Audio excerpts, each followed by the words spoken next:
J'ai le grand plaisir de vous présenter Frédéric Rémy, Madame Frédéric Rémy, qui est directeur de recherche au CNRS. Frédéric, si vous voulez prendre le micro à chef, ça sera le plus facile, comme ça. Alors je dis directrice de recherche au CNRS à l'Observatoire Midi-Pyrénées, spécialiste de la télédétection des zones polaires et de la dynamique des glaces. Tout à l'heure, on voyait un petit ourson, un ours blanc qui portait un micro. Donc on va parler évidemment des glaces, on va parler de la fonte au pôle. Je vous en prie, je vous laisse la parole avec énormément de plaisir. Merci. En effet, je parlais de la glace et du climat. Je vais être obligée de commencer, excusez-moi, mais si vous voulez vraiment bien comprendre les enjeux et ce qui se passe, si vous voulez vraiment comprendre les enjeux et ce qui se passe à l'heure actuelle, il faut avoir quelques chiffres en tête. Vous savez que la neige renvoie beaucoup plus l'énergie solaire qu'un sol nu, mais les chiffres sont assez éloquents. La neige renvoie 85% de l'énergie du soleil et n'absorbe que 15% de l'énergie du soleil. Au contraire, l'océan, ou un sol nu en moyenne, sur 100%, il va rejeter 25% de chaleur et absorber 75%. Donc ce qu'il faut vraiment garder en tête comme chiffre, c'est qu'une surface, un sol nu ou l'océan sans glace, va absorber 4 à 5 fois plus de chaleur qu'une surface recouverte par les neiges. Ce chiffre est considérable et donc ça veut dire que plus on a de glace, plus ça va refroidir, moins on a de glace, plus ça va réchauffer. Et ce chiffre est d'autant plus considérable, Jean-Louis, que ça touche des surfaces considérables. La surface terrestre recouverte par la neige ou par la glace, c'est vraiment des millions et des millions de kilomètres carrés. La France, c'est 1 demi-million de kilomètres carrés, pour vous donner un exemple. Dans l'hémisphère nord, on a déjà le Groenland qui fait 3 fois la France, c'est 1,5 million de kilomètres carrés. On a les glaces de mer, dont Jean-Louis a déjà parlé, qui oscillent entre 15 et 7 millions de kilomètres carrés. Et dans l'hémisphère sud, on a carrément une calotte polaire qui fait 15 millions de kilomètres carrés, entourée l'hiver d'une surface de glace qui arrive jusqu'à 20 millions de kilomètres carrés. Donc, un phénomène efficace, qui est ce phénomène d'albédo, sur une surface considérable. Jean-Louis, et d'autant plus que les composantes qu'on appelle de la cryosphère sont extrêmement sensibles au climat. Ici, c'est une photo d'un des glaciers les plus accessibles en France. On peut y aller en petit train. C'est la mer de glace. Et on voit le niveau du glacier à la fin du petit âge de glace. C'est une petite période où il a fait un peu plus froid, autour de à peine 1 degré de moins. Et la mer de glace à cet endroit-là était 30 à 40 mètres plus haut. Donc les glaciers sont extrêmement sensibles aux variations du climat. Jean-Louis ? Alors, il faut vraiment faire attention. Il y a une confusion souvent entre les glaces et les glaces. Il y a 2 types de glaces qui n'ont pas de rapport au niveau climatique. Il y a les glaces de mer. Ça, c'est la mer qui gèle l'hiver. C'est une toute petite fine coquille d'océan qui gèle, qui fait à peine 1 mètre d'épaisseur, donc qui est très très fragile. Mais c'est de la glace qui flotte sur l'eau.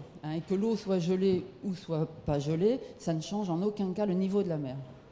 Ça modifie beaucoup le climat par les effets d'albédo, mais ça ne change pas le niveau de la mer. Au contraire de, Jean-Louis, la glace continentale, qui elle, c'est une glace qui s'est formée par accumulation de neige successive sur les continents, qui réagit un peu plus lentement que les glaces de mer face au climat, mais qui du coup participe à l'élévation du niveau de la mer, puisqu'elle repose sur les continents.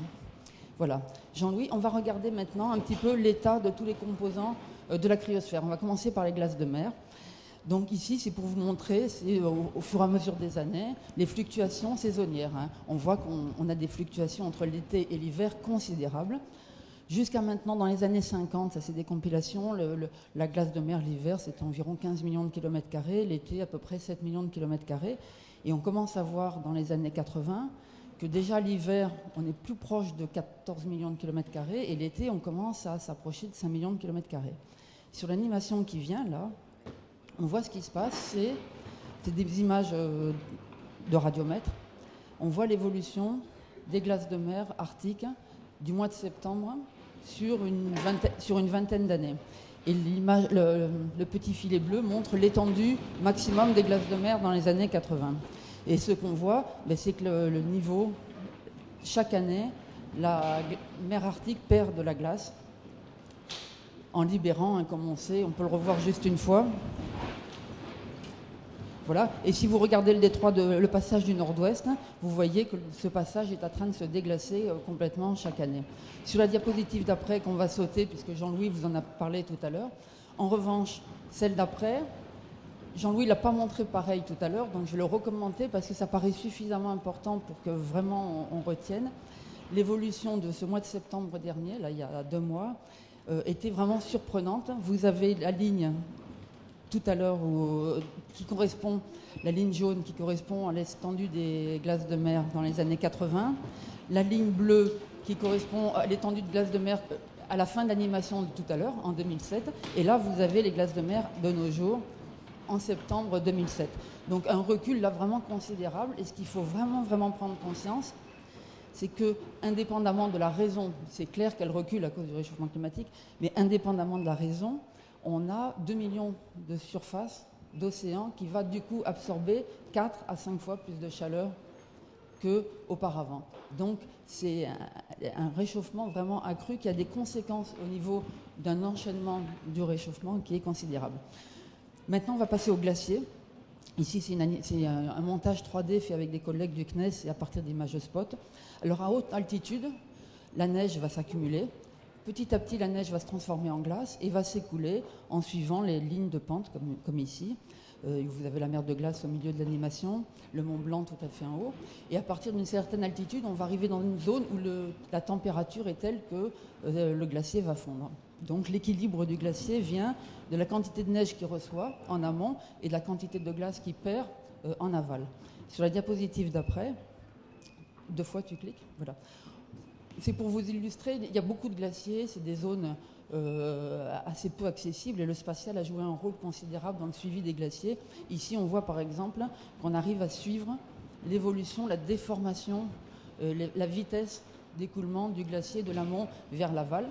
Et sur la diapositive d'après, on voit qu'on arrive également à mesurer la variation de volume des glaciers. C'est-à-dire qu'ici, on a une image satellite en 1994, une image 10 ans après, et on arrive parfaitement à voir et à mesurer la perte d'épaisseur du glacier.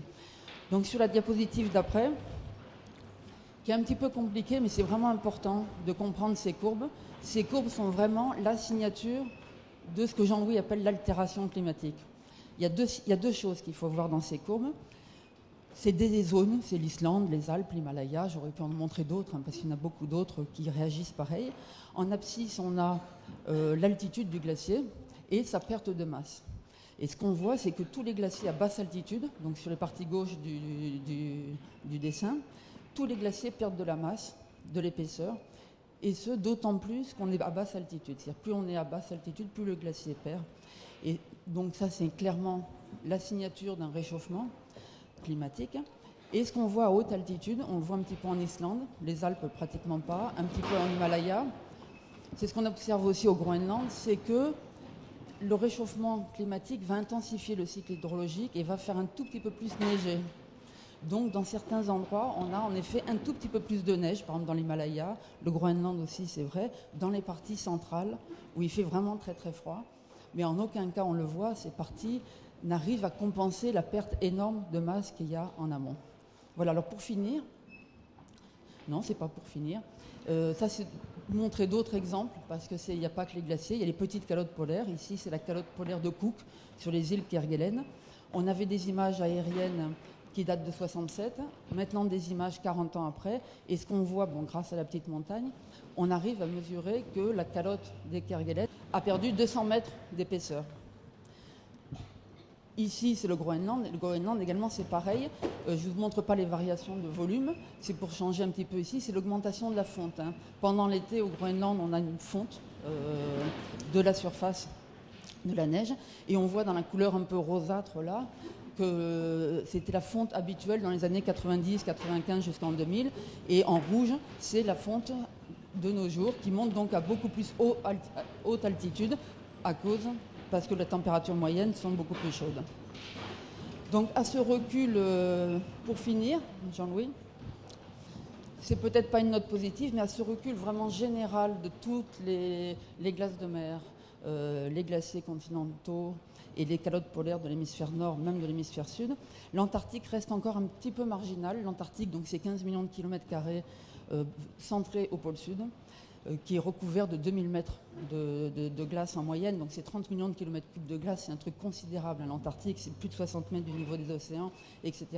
Et pour le moment, Jean-Louis, on arrive, comme ça vous aurez vu à peu près tous les capteurs qui nous servent à l'étude de la cryosphère. Ici, c'est un capteur de gravimétrie qui mesure la gravité avec une telle précision que tous les 10 jours, on arrive à cartographier le changement de masse qu'il y a au sol. Et ici, on voit l'Antarctique, ce qu'on ne voit pas trop, mais croyez-moi, c'est que la partie ouest, c'est-à-dire que la partie qui est à votre droite, a une légère tendance à augmenter, un petit peu comme le haut des glaciers, c'est parce qu'il fait vraiment très très froid. Mais ce qu'on commence à observer, c'est au bout de la péninsule et sur la partie ouest, donc la partie à gauche, vous commencez à voir du bleu là sur l'animation, c'est parce que là, cette partie-là commence à perdre un peu de masse. Mais pour le moment, l'Antarctique est à peu près en équilibre climatique. Voilà. Voilà.